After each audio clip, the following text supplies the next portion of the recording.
Good evening.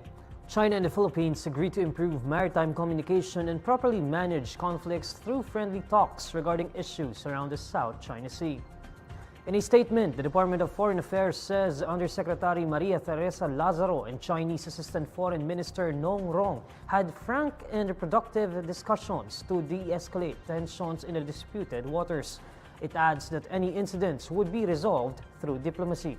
According to the DFA, both officials agreed that continuous dialogue is important to maintain peace, adding that the two countries are committed to avoid escalating tensions. Recently, China summoned the Philippine ambassador and warned the country not to play with fire after President Bongbong Marcos congratulated Taiwan's President-elect Lai Ching-te.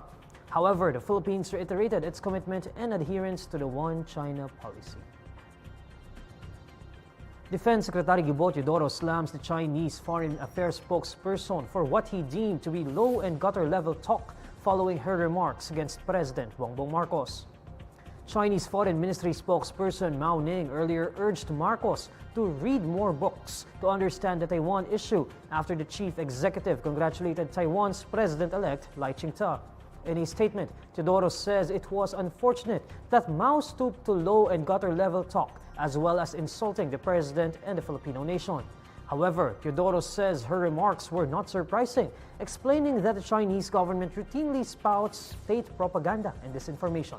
Following Marcos's message, the Philippine government reaffirmed its position on the One China policy, recognizing the People's Republic of China as the sole legal government of China. It is not the Philippines that is provoking China in the West Philippine Sea, according to Philippine Coast Guard spokesperson for the West Philippine Sea, Commodore J. Tarriela. In an interview on Inside Look, Tarriela says the Philippines is only on the receiving end of China's aggressions. Tarriela was reacting to Chinese Ambassador Huang Shilian calling on the Philippine government to meet halfway in settling the issues in the West Philippine Sea. Huang asked the Philippine government to effectively address maritime disputes through dialogue and consultation. Tarriela points out that the Philippines has exerted much effort in settling the maritime road despite China's continued aggressions.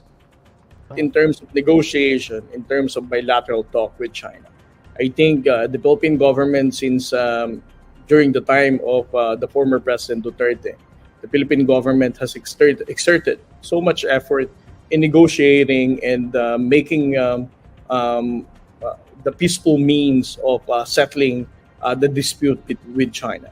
So on the part of the Philippine government and for the Philippine Coast Guard, it is not us who's escalating or provoking China. We are actually, In 2023 alone, the Chinese Coast Guard for several times blocked and rammed several as well as resorted to the usage of military-grade lasers once and the water cannons at least 4 times against Philippine vessels in resupply and humanitarian missions in the Ayungin Shoal and Scarborough Shoal. China's actions are based on its assertion of sovereignty over the entire South China Sea, which includes the West Philippine Sea, disregarding an international tribunal ruling in 2016 that effectively dismisses its sweeping claims. The Philippine National Police has dismissed from service an officer linked to the disappearance of beauty queen Katherine Camon. According to Police Regional Office 4A Director Brigadier General Kenneth Lucas, the discharge of Major Alan De Castro from the police service took effect on January 16. Authorities have established De Castro as a prime suspect in the case of Camon, who has been missing since October 12, 2023. Lucas explains De Castro's case stems from allegations of conduct unbecoming of a police officer after evidence of an illicit and extramarital affair with Camon was uncovered. Last November, the Criminal Investigation and Detection Group disclosed that De Castro admitted to having a relationship with Camon but was mum on the beauty queen's disappearance. According to CIDG Region 4A Deputy Major Nilo Morales, Camon may already be dead based on the accounts of witnesses. The PNP disclosed in November last year that 2 witnesses claimed that they saw 3 men transferring the body of Camon to another vehicle. CIDG operatives recovered an abandoned car similar to the witness's description on November 9, 2023. The Philippine Charity Sweepstakes Office admits the viral photo of a lotto winner posted on Wednesday was poorly edited. During the Senate Committee on Ways and Means hearing, PCSO General Manager Melquiades Robles admits The image of a PCSO official handing a check to a supposed lotto winner was poorly edited. I agree, it's a very poor editing, pero the objective is to conceal the clothing na ma-identify sa kanya. So ibig sabihin, so inamin nyo, inedit to, pinalitan yung clothing. Opo. Bakit kinakailangan palitan ang clothing? Again, part po yan ng pag-conceal kasi na-identify po yung damit. For example, kung at that day, yung mga kapitbahay po uy, yun yung suot niya, ganyan. Or kung nakapag-selfie siya, meron yung pong nagreklamo sa amin, favorite clothes daw kasi, kaya nalaman siya. Robles says the photo was altered to help conceal the identity of the winner, citing incidents in the past where winners were identified by people close to them through their clothing. Etong picture na ito, very controversial ito ngayon sa social media. Edited daw ito. Yes, Your Honor. Edited. Bakit kailangan i-edit? We have to protect the identity of the winner. Meron po nagreklamo sa amin one time, we covered the face, yung damit naman po ay nakilala. So, nagreklamo siya, sana naman daw po, wag ipakita naman po yung damit. So, yan po ang reason niyan. The Land Transportation Office is looking into the possible mandatory registration of electric vehicles running at less than 25 kilometers per hour. Vehicles running at less than 25 kilometers per hour are currently not required to register with the LTO. In a press conference, LTO Chief Vigor Mendoza II says they are coming up with a proposal that regardless of its speed, vehicles traversing a public road should be registered with the agency. We are coming up with a proposal, hindi pa ito tapos, no?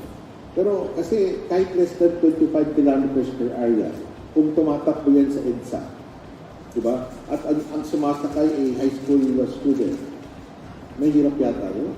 No? Wala man lang lisensya. No?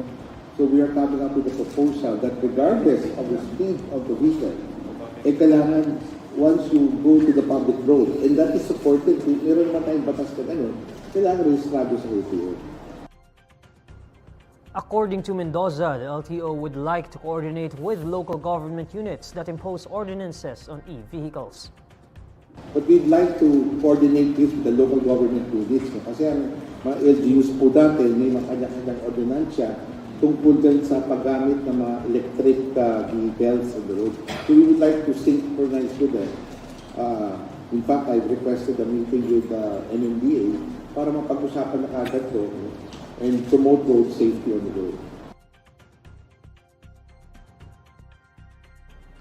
Here's the latest roundup of today's top stories. China and the Philippines agree to improve maritime communication and properly manage conflicts through friendly talks regarding issues around the South China Sea.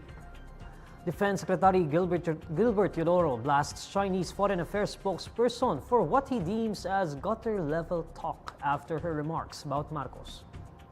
And LTO eyes mandatory registration of slower e-vehicles. These are the stories you need to know today. I'm Neil Mercado. Follow INQUIRER.net on Facebook, X, YouTube, TikTok, Instagram, and Reddit. For more stories, visit INQUIRER.net. Good evening.